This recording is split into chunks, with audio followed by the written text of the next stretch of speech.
کہ ہمارے جو شہر ہیں، جتنے بھی بڑے شہر ہیں، چاہے ایون تحصیل کی سطح کے بھی جو شہر ہیں جہاں آبادیاں بڑھ گئی ہیں، وہاں بھی اب نلکے کا جو پانی ہے وہ پینے کے قابل نہیں رہا۔ اس کی وجہ یہ ہے کہ پانی کی کمی کی وجہ سے زیر زمین پانی کی جو سطح ہے، صرف یہی نہیں کہ وہ گر گئی ہے اور اس حد تک گر گئی کہ اب نلکا نہیں لگایا جا سکتا وہاں، اور نلکے کی بجائے وہاں پمپ لگانا پڑتا ہے، بجلی کا پمپ لگانا پڑتا ہے۔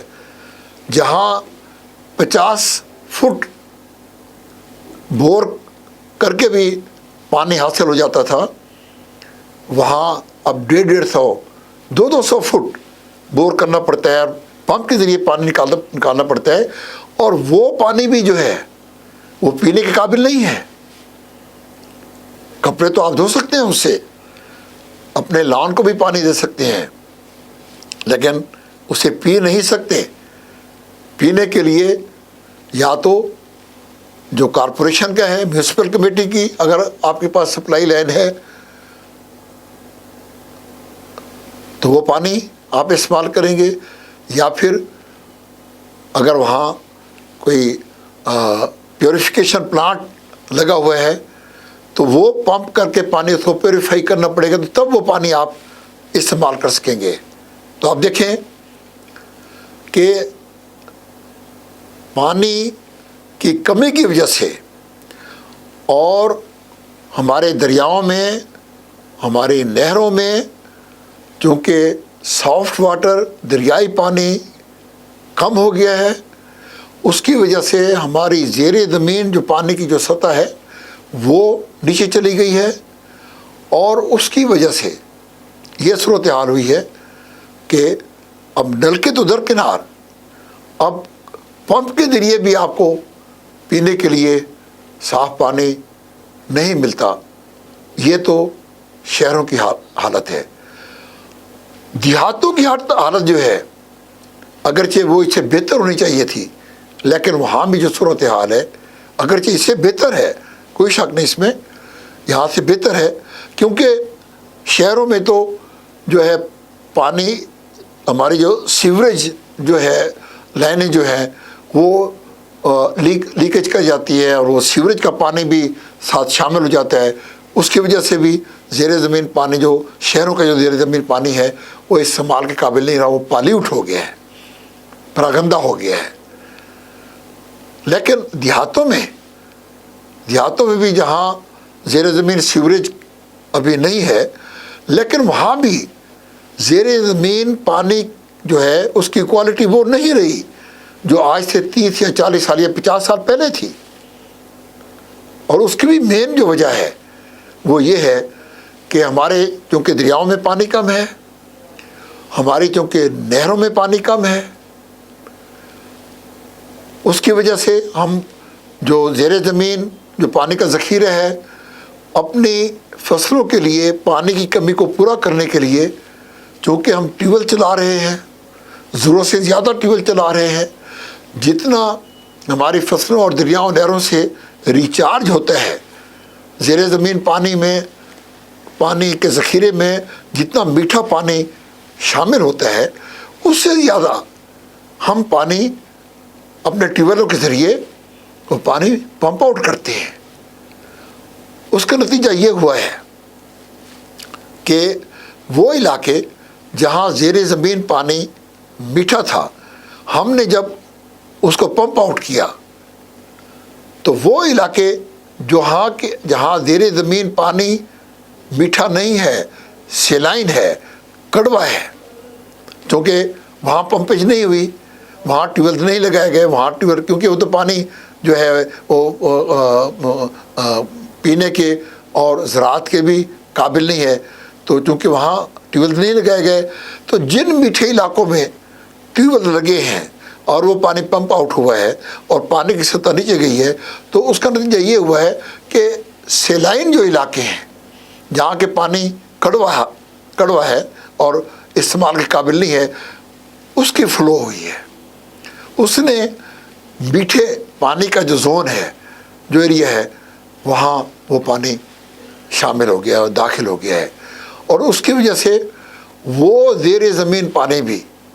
جہاں کہ پہلے پانی بہت آج سے 30 40 50 سال پہلے میٹھا پانی ہوتا تھا، نلکوں کا پانی بھی قابل استعمال تھا، ٹیوب ویل کا پانی بھی استعمال تھا، اب وہاں بھی جو زیر زمین جو پانی ہے وہ میٹھا نہیں رہا۔ یہ میرا ذاتی تجربہ ہے،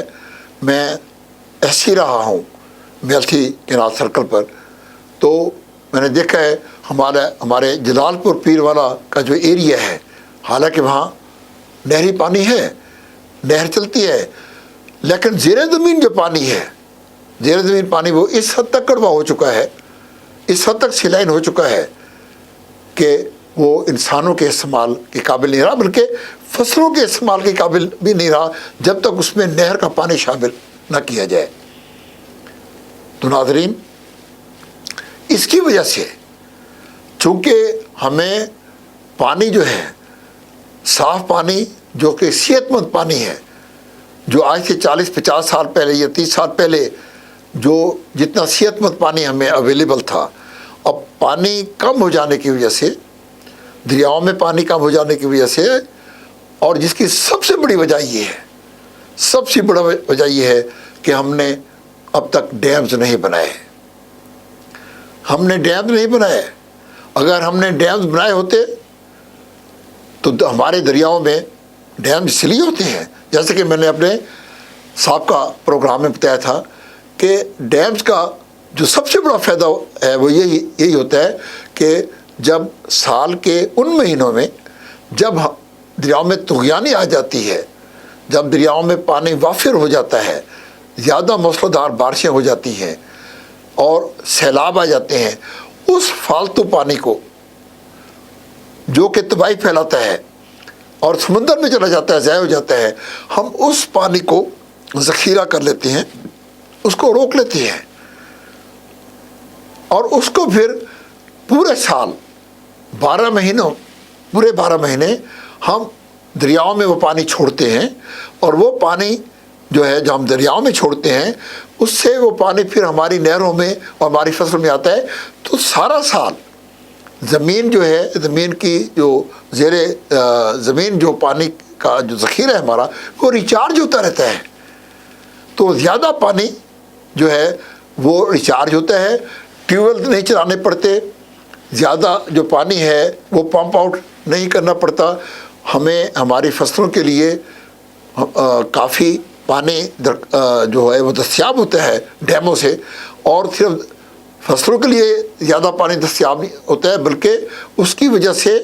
ہماری زیر زمین جو پانی کی جو سطح ہے وہ برقرار رہتی ہے، اور جو سیلائن پانی ہے، جو کڑوا پانی ہے، وہ فلو کر کے اس کو خراب نہیں کرتا، صحت کے لیے نقصان دہ نہیں کرتا۔ تو پانی کی کمی اور ڈیمز نہ بنانے کی وجہ سے ہمارے پانی کی زیر زمین پانی کی جو کوالٹی ہے وہ فصلوں کے لیے بھی جو ہے وہ اس کی وہ نقصان دہ ہو رہی ہے، زیادہ نقصان پہنچانے والی ہو رہی ہے، اور انسانوں کی صحت کے لیے تو وہ بہت ہی نقصان دہ ہے۔ چنانچہ آپ دیکھتے ہیں کہ فلٹریشن پلانٹ کیوں لگانے پڑتے ہیں شہروں میں، جگہ جگہ فلٹریشن پلانٹ کا وہ آ گیا۔ یہ کتنی بدقسمتی کی بات ہے کہ وہ پانی جو کہ ہم نلکوں سے آئے تھے 40 50 سال پہلے، ہم نلکوں سے وہ پانی لے کر استعمال کر سکتے تھے، اب وہاں فلٹریشن پلانٹ لگانے پڑتے ہیں، اور اس کی جو سب سے بڑی وجہ ہے وہ یہ ہے کہ ہم نے ڈیمز نہیں بنائے، ہم نے فالتو پانی کو ذخیرہ نہیں کیا، ہم نے اپنے دریاؤں کو خشک کر دیا، اور وہ پانی جو کہ ہمیں سردیوں میں اویلیبل ہونا چاہیے تھا، ہم نے گرمیوں میں فالتو پانی سمندر میں پھینک دیا اور ڈیمز نہیں بنائے۔ تو پانی کی اس کمی کی وجہ سے ہمارا جو زیر زمین پانی ہے، جو ہمارا صحت مند پانی ہے، وہ پالیوٹ ہو رہا ہے، جس سے قومی صحت کے اوپر بہت برے اثرات ہو رہے ہیں۔ تو یہ تھا وہ پہلو قومی زندگی کا، قومی صحت کا، جس کی جو پانی کی کمی کی وجہ سے بری طرح متاثر ہو رہی ہے۔ اب میں آتا ہوں ایک اور پہلو کی طرف، اور یہ زیادہ سنگین، انتہائی سنگین پہلو ہے، اور یہ جو پہلو ہے وہ ایکچولی یہ صورتحال پیدا ہوئی ہے انڈس واٹر ٹریٹی کی وجہ سے، سندھ طاس معاہدے کی وجہ سے۔ اور سندھ طاس معاہدہ، جیسے کہ میں نے اپنے ایک پروگرام میں بتایا تھا کہ یہ معاہدہ 1960 میں ہوا، ایوب خان نے کیا امریکہ کو خوش کرنے کے لیے۔ ورلڈ بینک نے، جو کہ امریکہ کا ایک ٹول ہے، امریکہ کا ایک آلہ ہے ہمارے جیسے ملکوں کی معیشتوں کو کنٹرول کرنے کا، امریکہ کی خوشنودی کے لیے ایوب خان نے ہمارے 3 مشرقی دریا ستلج، راوی اور بیاس مکمل طور پر انڈیا کے حوالے کر دیے۔ اور یہ سب کچھ ہوا تمام بین الاقوامی جو قوانین ہیں ٹرانس باؤنڈری ریورز کے لیے، جس میں کہ جو یہ بالکل قانون واضح ہے کہ ایک دریا جو کہ ایک سے زیادہ ملکوں میں بہتا ہے، اس پر ان تمام ملکوں کا حق ہوگا۔ یہ انڈس واٹر ٹریٹی انسانی تاریخ کا وہ معاہدہ ہے جس کے تحت ہم نے اپنے 3 مشرقی دریا مکمل طور پر انڈیا کے حوالے کر دیے، ایک دشمن ملک کے حوالے کر دیے۔ اور پھر صرف یہ نہیں کیا، بلکہ وہ 3 مغربی دریا چناب، جہلم اور سندھ جو کہ ہمارے حصے میں آئے، ان پر ہم نے مقبوضہ کشمیر میں ہندوستان کو ان دریاؤں پر بھی ہائیڈرو پاور پروجیکٹس بنانے کی اور اسے سٹور کرنے کا 2.85 ملین ایکڑ پانی جو ہے ذخیرہ کرنے کا ہم نے اجازت دے دی۔ اور اس کا نتیجہ کیا نکلا ہے؟ اس کا نتیجہ یہ نکلا ہے کہ مشرقی دریا تو مکمل طور پر انڈیا کے حوالے ہو گئے، وہ مشرقی دریا جو کہ جن میں تقریباً 33 ملین ایکڑ فٹ پانی آن دا ایوریج ہر سال آتا ہے، اور جس میں ہمارا حصہ، آپ کو پتہ نہیں جب پنجاب تقسیم ہوا تو انڈیا کے حصے میں جو پنجاب آیا، مشرقی پنجاب، وہ تو ہمارے مغربی پنجاب کا تقریباً 1/4 ہے،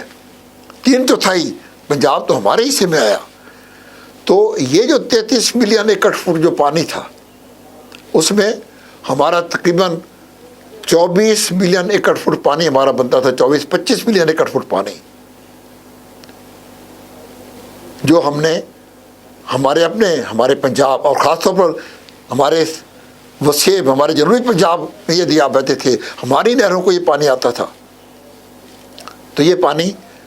ہم نے مکمل طور پر اس سے ہم دستبردار ہو گئے۔ ایک یہ نقصان ہوا، اور ہمارے یہ دریا راوی اور ستلج اور بیاس، ان میں اب ریت اڑ رہی ہے۔ دوسری طرف جو مغربی دریا ہمارے حصے میں ہے، ان پر بھی مقبوضہ کشمیر میں ہائیڈرو پاور پروجیکٹس اور سٹوریج کی اجازت دے کر انڈیا کو یہ موقع فراہم کر دیا کہ وہ اب ان پر پروجیکٹس بنا کر اور ہمارے ان دریاؤں کے پانی کو بھی روک رہا ہے، ایک پوری پلاننگ کے تحت، ایک پوری منصوبہ بندی کے تحت۔ اور ہمارے پچھلے 10 سال کے جو فگرز ہیں، اگر آپ ان کو دیکھیں تو آپ حیران ہوں گے کہ دریائے چناب،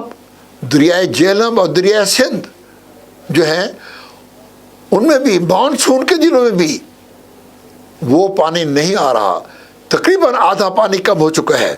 اور ہندوستان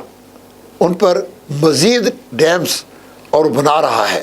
جبکہ ہمارا انڈس واٹر کمیشن جو ہے، آپ جانتے ہیں کہ بغلی ہار ڈیم کا معاملہ ہوا، ہم اپنا کیس ہار گئے. آرمی جو ٹرائبونل تھا اس میں کشن گنگا کیس کا معاملہ ہوا, ہم اپنا کیس ہار گئے. وجہ کیا ہے؟ اس کی 2 وجوہات ہیں. ایک تو یہ ہے ہمارا جو انڈس واٹر جو کمیشن ہے, ہمارا انڈس واٹر کمیشن, وہ اس میں اگر انڈیا کے کوئی پیڑ نہیں رہی تو کم سے کم نااہل لوگ موجود ہیں جن کی مجرمانہ غفلت سے ہم یہ کیسز ہارے ہیں. اور ہندوستان اب بھی درجنوں پروجیکٹ بنا کر ان دریاؤں کا پانی روکنے کی کوشش کر رہا ہے. اور ہم ہیں کہ ہم نے ڈیم نہ بنا کر ہمارے حکمرانوں نے, اور ایک سازش کے تحت, ایک پلاننگ کے تحت ڈیم نہیں بنائے ہم نے. پانی اس وقت بھی اویلیبل ہے. سالانہ ایوریج جو پچھلے 40 سال کی ہے اس کے مطابق ہم تقریباً 30 ملین ایکڑ فٹ پانی ابھی سمندر میں سالانہ پھینک رہے ہیں, جس سے کہ کالا باغ جیسے 5 ڈیم بن سکتے تھے اور ہماری پانی کی ضروریات بھی پوری ہو سکتی تھی, لیکن ہم نے وہ نہیں بنائے. ادھر انڈیا جو ہے وہ ڈیمز بنا رہا ہے, سٹوریجز بنا رہا ہے, اور ہمارے پانی کو وہ کنٹرول کر رہا ہے, روک رہا ہے. اور ہر فورم پہ اوپر انڈیا کے پاس ایک دلیل ہے, اور یقیناً یہ بہت وزنی دلیل ہے جس کا ہمارے پاس جواب نہیں ہے, کہ وہ کہتے ہیں کہ پاکستان تو اتنا قیمتی پانی سمندر میں پھینک رہا ہے, ضائع کر رہا ہے, جبکہ ہمیں اپنی آبادی کے لیے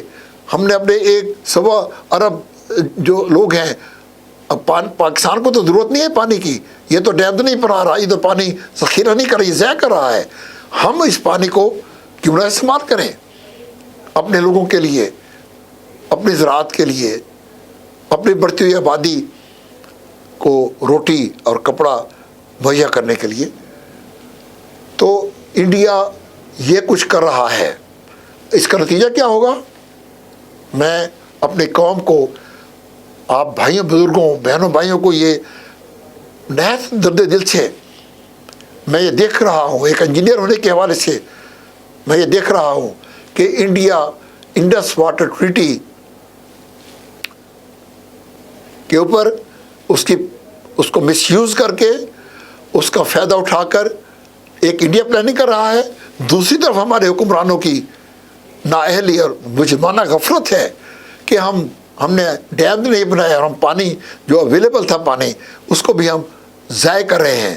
اس کا نتیجہ کیا ہوگا؟ آپ دیکھ رہے ہیں کہ پانی کی کمی سے, جیسے کہ میں نے پہلے پروگرام میں کہا کہ ہمیں سردیوں میں, ربی میں 40 سے 50% پانی کی کمی ہے, اور خریف میں 18 سے 20% پانی کی کمی ہے, اور ہماری جو